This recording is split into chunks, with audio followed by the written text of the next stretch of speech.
যে বর্তমান সময়ে এই পেইন্টিংটির ভারতীয় মূল্য প্রায় 5,300 কোটি টাকা। বন্ধুরা, এখন প্রশ্ন হলো, এই পেইন্টিংটি কি কেউ বিক্রি করতে পারবে? তাহলে আপনাদের জানিয়ে দিই যে ফ্রান্সের আইন অনুযায়ী এই পেইন্টিংটি কেউ কিনতে বা বিক্রি করতে পারবে না। বন্ধুরা, এই পেইন্টিংটি দেখে আপনার মনে হয়তো প্রশ্ন আসতেই পারে, ছবিতে থাকা এই মহিলাটি আসলে কে? এর উত্তর খুঁজতে সারা বিশ্বের ইতিহাসবিদরা বহু বছর ধরে কঠোর পরিশ্রম করেছেন, কিন্তু আজ পর্যন্ত কেউই খুঁজে পাননি যে পেইন্টিং এর মধ্যে থাকা এই মহিলাটি আসলে কে। এমনকি লিওনার্দো দা ভিঞ্চি তার কোনো বই, চিঠি বা নথিতে এই মহিলার সম্পর্কে কিছুই উল্লেখ করেননি। অনেক ইতিহাসবিদরা এই মহিলার সম্পর্কে বিভিন্ন ধরনের উক্তি দিয়ে থাকেন।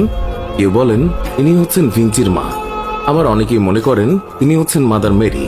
তবে আজ পর্যন্ত এই বিষয়টি প্রমাণ করা সম্ভব হয়ে ওঠেনি। তবে ইতিহাসবিদরা দাবি করেন যে 2005 সালে একটি চিঠি পাওয়া যায়, যেটি 1503 সালে লিওনার্দো দা ভিঞ্চির বন্ধু তাকে লিখেছিল।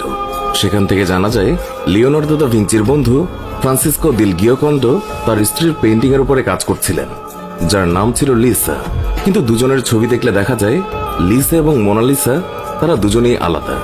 অনেক গবেষকরা বিভিন্ন ধরনের রিসার্চের পর জানতে পেরেছেন যে পেইন্টিংটির 3টি লেয়ার রয়েছে এবং মোনালিসা পেইন্টিং এর পেছনে অন্য কারো পেইন্টিং লুকিয়ে আছে, যার সাথে লিজার অনেক মিল রয়েছে।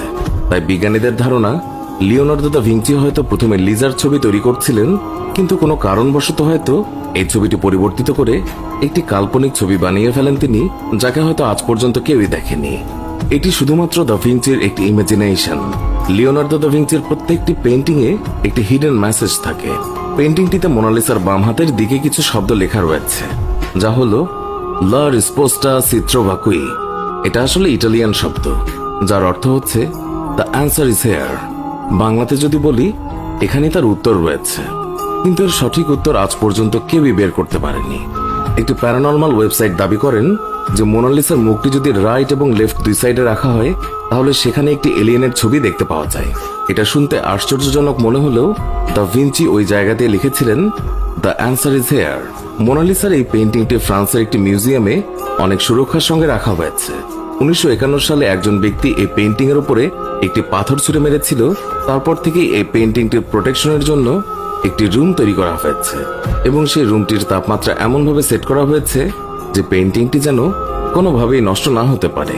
আর এই রুমটি তৈরি করতে মোটামুটি 500 কোটি টাকার মতো খরচ হয়েছিল।